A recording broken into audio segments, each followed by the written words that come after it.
สวัสดีครับพ่อเดือนครับครับก็ขอสวัสดีเนาะFCพี่น้องที่ติดตามทางช่องวิธีชาวบ้านวิธีเรียบง่ายมื้อนี้ก็ได้มาตามต่อเนาะเราพัฒนาในวันที่18มิถุนายน2568คือมื้ออื่นเนาะครับหลังจากวันที่16ที่ผ่านมาก็ถือว่าปู่ย่ามันก็ให้ตรงให้ตรงๆเลย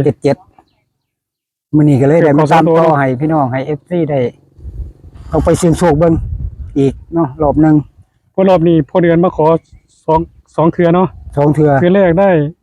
ด้619 19961996มันก็เลยออก16เนาะเดี๋ยว16ก็ถือว่าเขาอยู่เนาะก็ถือว่าสลับไปสลับมาก็ถือว่าเขาอยู่งวดแรกก็เขาอยู่ถึงวันที่16เนี่ยพ่อเดือนวันที่16ได้774ก็ตัดให้ก็คือจับคู่ให้คือ7774เนาะมีแค่นั้น2เลข2หางเองถือว่าเขาเต็มถือว่าเขาเต็ม77ปู่ย่าเราให้และเมตตาและสงสารโอ้ว่าก็ถือว่าประทานพรโชคลาภให้อยู่มื้อนี้ก็เลยมาตามต่อให้ FC ให้พี่น้องได้ลงไปเสี่ยงโชคเบิ่งเนาะเพื่อเป็นไปได้คืองวดที่ผ่านมาครับก็พ่อเดือนโคจะว่าจะขอ7งวดเนาะขอ7งวดแต่ก็เขามาละ2เนาะตามที่2งวดตัวนี้เป็นงวดที่3มีงวดที่3ก็จากวันที่18มิถุนายน2568ครับก็เฮาก็มาขอพรขอโชคลาภนํกันไปกับแม่ย่าครับมันก็ได้แต่งมาครับมาทางนี้ผมนี่โอ้นางใดบ่ฮะนางใดบ่ครับพี่น้องครับตั้งจิตอธิษฐานขอบคุณญาติพี่น้องครับกลางวันแสกๆครับพี่น้องครับ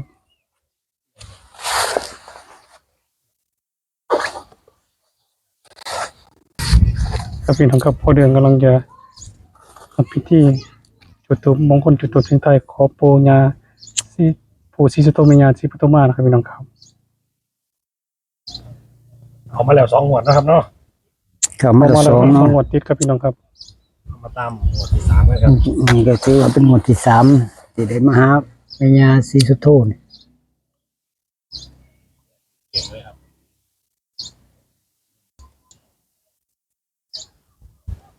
บอกไหมเป็นยังเทียน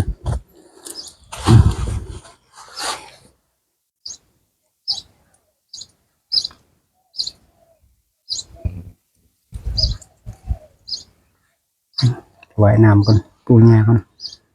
สาธุนะโมตัสสะภะคะวะโตอะระหะโตสัมมาสัมพุทธัสสะนะโมตัสสะภะคะวะโตอะระหะโตสัมมาสัมพุทธัสสะนะโมตัสสะภะคะวะโตอะระหะโตสัมมาสัมพุทธัสสะสาธุเด้อพ่อปู่ศรีสุโธแม่ย่าศรีปทุมมาตลอดทั้งแม่แก้วสิ่งศักดิ์สิทธิ์ที่อยู่ณสถานที่ตรงนี้มื้อนี้ผู้ค้ากสิขอถวายน้ำแดงน้ำเปล่าให้กับพ่อปู่ศรีสุโธแม่ย่าศรีปทุมมาจงมารับเอาเด้อสาธุ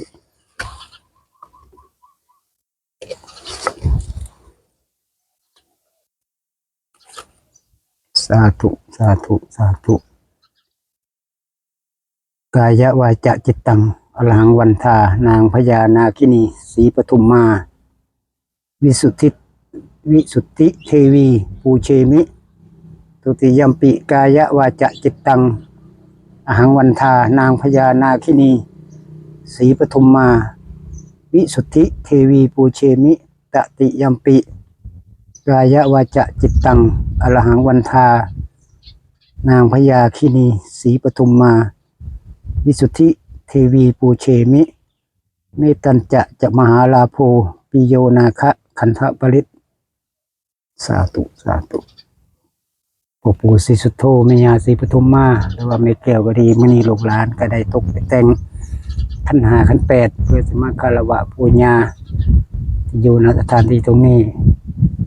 หลังจากที่งวดที่ผ่านมาเนาะก็ผู้ค้าก็ได้โชคได้ลาภไปกับพ่อปู่กับแม่ย่าแต่ก็ได้บ่หลายเล็กๆน้อยๆก็ถือว่าปู่ย่าให้โชคลาภหรือว่าท่านพรโชคลาภให้ก็ได้ตกแต่งเนาะเก็บขัน5ขัน8มาคารวะมาถวายมากราบมาไหว้ปู่ย่าอยู่ณสถานที่ตรงนี้ขอปู่ย่าจงได้มารับทราบรับหูเด้อลูกหลานได้มาฮอดมาถึงมื้อนี้ก็จะได้มาขอโชคขอลาภต่อไป เราพัฒนาขามโค้งคือเก่าในวันที่18ก็คือมื้ออื่นวันพุธที่18ก็ขอให้ปู่ย่าพ่อปู่ศรีสุโธหรือว่าแม่ย่าศรีปทุมมาแม่แก้วก็ดี สิ่งศักดิ์สิทธิ์ปกปักรักษาหรือว่าเจ้าที่เจ้าทางก็ดีจงเปิดทางให้โชคให้ลาภแก่ลูกแก่หลานเปิดหูเปิดตาให้ผู้ขาได้หูแจ้งเป็นจริงเลยเด้อแม่ย่าเอ้ยสาธุ เห็นตัวเลข3ตัวตรงๆในเต็มภูเล่มนี้เนาะ ขอของพวงมาลัยเพิ่นก่อนแม่ย่าเพิ่นก่อน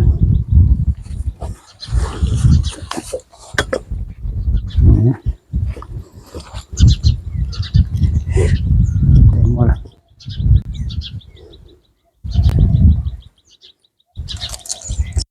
สาธุสาธุเด้อแม่ย่าศรีปทุมมาหรือว่าปู่ปู่ศรีสุโธมณีลูกหลานพ่อเดือนจะได้มาหอดมาถึงเกิดมาคารวะกราบไหว้ตอบแทนเนาะที่พวกข้าได้รับโชครับใช้ไปก็ขอให้ปุญญาจงเป็นบันดาลให้พวกข้าได้หูเจ๋งเป็นจริงอีกเด้อในหมดวันที่18หมดคือเป็นพุทธเป็นเล่าพัฒนาได้ยาเด้อขามโค้งเวลาไปเบิ่งไปเลี้ยวให้ลูกเต่าเราล้านให้มีอยู่มีกินนะเถอะมีสิ่งตาคนได้โชคได้ใช่ขอ3 ตัวตรงๆสาธุได้ต่อแล้วเนาะ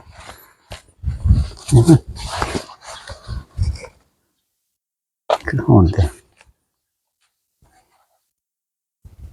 สาธุสาธุสาธุเด้อพ่อปู่ศรีสุโธแม่ย่าศรีปทุมมาแม่แก้วก็ดีสิ่งศักดิ์สิทธิ์เจ้าที่เจ้าทางเจ้าให้เจ้าหน้าเจ้าบ้านเจ้าเงินก็ดีพวกข้าได้ทั่วเดือนก็ได้มาหอนมาถึงอีกเพื่อเก่าเพื่อจะมาขอเลขเด็ดหรือว่าโชคลาภเราพัฒนาขามโค้งในวันที่18 มิถุนายน 2568นี่ก็ขอบารมีพ่อปู่ศรีสุโธแม่ย่าศรีปทุมมาบารมีแม่แก้วหรือว่าสิ่งศักดิ์สิทธิ์จงเปิดทางหรือว่าอนุญาตเปิดทางโชคลาภให้พวกข้าได้มีแจ้งเป็นจริงเด้อสาธุในถูกมงคลเล่มนี้ละปุญญาแสนตัวใดก็ขอให้หูขอเห็นขอ3 ตัวตรงๆเด้อปู่แม่ย่าเอ้ย สาธุสาธุสาธุฝากไว้ลูกเป็นล้านนี่เนาะ ฮะ แต่ขนมกันว่าขนาดมาเขาไปลูกเป็นล้านเนาะ ขอเป็นลูกเป็นหลานเป็นลูกขอบารมีนั่นแหละมาพึ่งพาอาศัยพ่อปู่แม่ย่าที่อยู่ตรงนี้ล่ะให้ซอยลูกซอยหลานเนาะให้มีอยู่มีกินมีใส่มีสอยจะขอเสียงโชคในทูบนี่ละปู่ย่าใส่ตัวใดก็ขอ3 ตัวตรงๆเด้อย่าเอ้ยปู่เอ้ยนี่ก็ถือเป็นรอบที่3เลยที่มานี่มีสื่อมีเสียงมีโด่งมีดังมี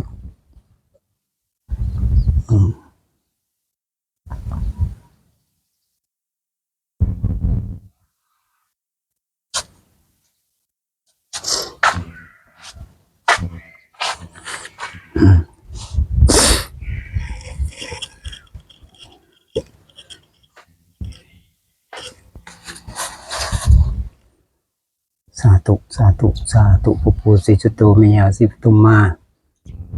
แม่แก้วก็ดีสิ่งศักดิ์สิทธิ์เจ้าที่เจ้าทางขอจงดลบันดาลเปิดทางเปิดการเงินการงานเปิดโชคเปิดลาภให้ผู้ค้าเนี่ยเอ้ยหูเจ๋งเป็นจริงในเรื่องแม่ย่าเอ้ยแม่ย่าศรีปทุมมาหรือพ่อปู่ศรีสุโธก็ดีก็ขอบารมีสิ่งศักดิ์สิทธิ์ปกปักรักษาก็ดีก็ขอจงดลบันดาลโชคลาภขอ3 ตัวเลขเด็ดหรือว่าโชคลาภขามโค้งไปฟังเล่าในเด้อยาไปเบิ่งไปเลี้ยวให้แน่ให้ลูกหลานได้มีโชคมีชัยคือเก่าขอตรงๆคุณสาธุสาธุสาธุ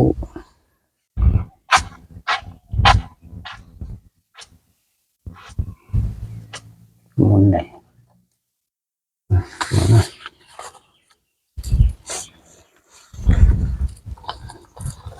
นะเราลงเบิ่งก็เลยไปนำกันกันเนาะ ทำพอเดือนเนี่ย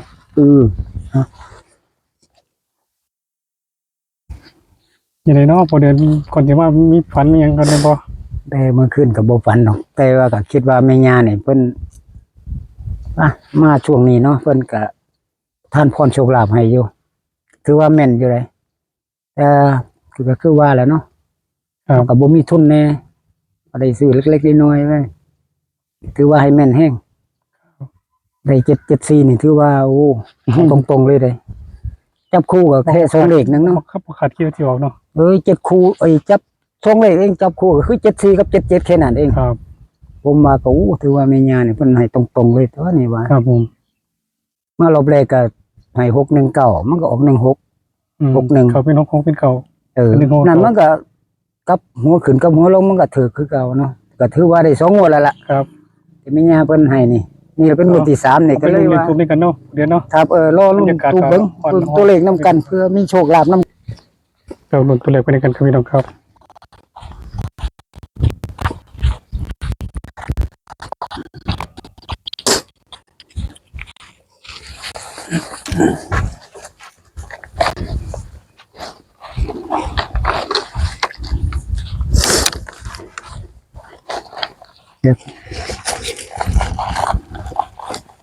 แยกหน้าใหม่มันก่อน ตัวนี้ตรงนี้ตรงนี้ดีมากคงตรงนี้ บ่เดี๋ยวก่อนหาแก้วก่อน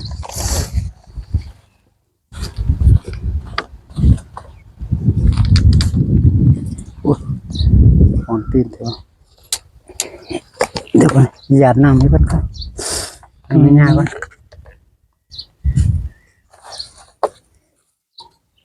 สาธุสาธุเด้อแม่ย่าเอ้ยถ้าก็ได้มาหดมาถึงได้จะส่งหยาดน้ำให้ไปหดไปถึงให้ได้รับรู้รับทราบเด้อลูกเต้าหลานพ่อเดือนขอโชคขอลาภก็ได้สมความมุ่งหวังปรารถนาทั้งมีเจตนามุตุสุกิตาของตัวญาติโยขอให้ญาจงถ้าหากมีทุกข์ก็ขอให้พ้นทุกข์เด้อถ้าให้มีสุขก็ขอให้มีความสุขยิ่งขึ้นไปขอให้ผู้ค้าได้รับผลสำเร็จคิดสิ่งใดได้สิ่งนั้นทุกคนตั้งอกตั้งใจ ไม่เขาซ้ำตัวตรงๆในตัวเร็วนี้ เขา เนาะ ทำตรงๆเลยแม่ย่าเอ้ยสาธุสาธุสาธุเด้อแม่ย่าสิสุดโทน้องร้านไม่หอดมาถึงมื้อนี้ขออย่าปลุกทางเมจะทางตัวสุกิตาของตัวญาติโยขอให้บุญกุศลที่ข้าพเจ้าได้ของถึงมื้อนี้ขออนุญาตจงมารับรู้รับทราบเด้อลูกหลานมาขอโชคขอลาภขอเดือนขอให้สมความตั้งอกตั้งใจสมความมุ่งมั่นปรารถนาขอให้เขาสามตัวตรงๆเด้อแม่ย่าเอ้ย อืม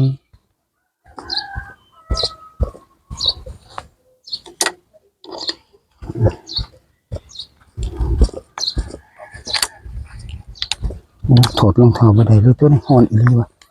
ห่อนจนไหมเลยอันนี้เดี๋ยวใส่แผงสลาเซลล์นี่กัน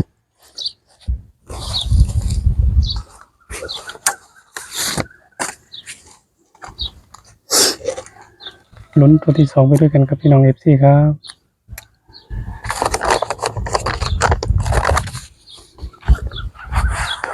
พี่น้องทำอะไรจะเริ่าลืมฝากกดไลค์กดแชร์กดติดตามกระดิ่งเพื่อเป็นกำลังใจให้ครับนี่อยู่ที่ฉบับและวิธีเรียนไงในเด้อพี่น้องจะได้มีพลังมีกำลังใจในการทำคลิปแนวทางดีๆให้พี่น้องนะครับพี่น้องครับเจ้านี้เจ้ามาขอเติมทำไมกับเท่ากับเขา2 รอบครับพี่น้องครับ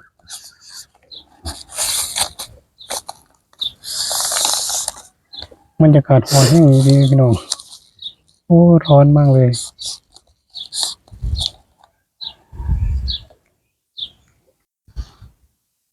ตัวที่2อาจจะเป็น8ครับพี่น้อง FC ครับ48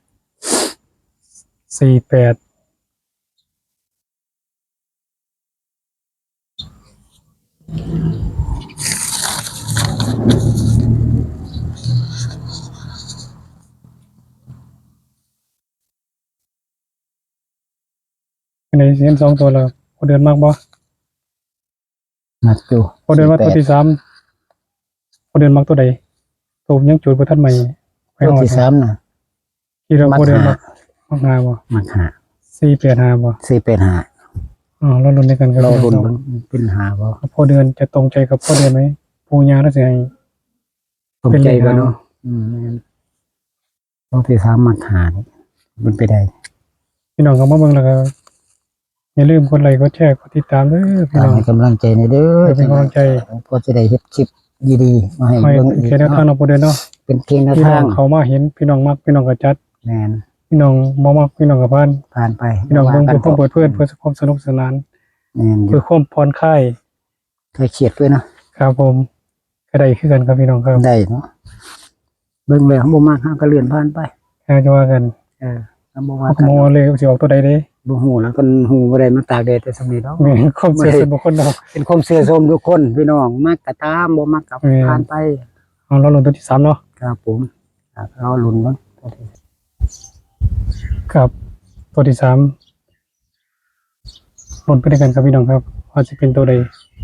2หรือเปล่าเนาะ2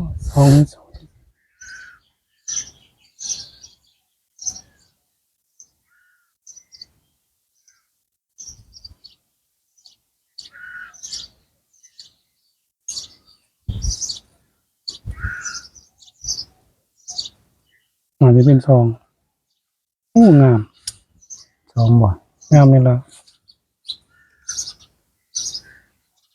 ผมมัก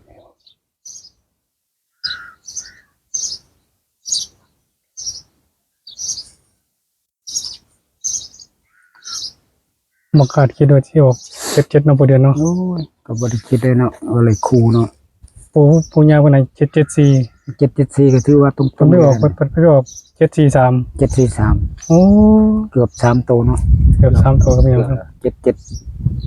7743หวาน ตัวที่2ตัวที่3น่าจะเป็น2หรือเปล่าพี่น้องเขามาเห็นเขามาเห็นมักกระจายเอาบ่ได้เนาะ มันมาก็ตาม ปูยาเราจะให้3ตัวเนาะรอบที่3นี่เพราะว่าอันไหน2ตัวมา2ก่อนเนาะ มา2งวดแล้วเนาะในงวดที่3ก็จะให้3ตัวแล้ว ลุ้นอาจจะเป็น2นะครับเดือน 2บ่อ๋อ ครับ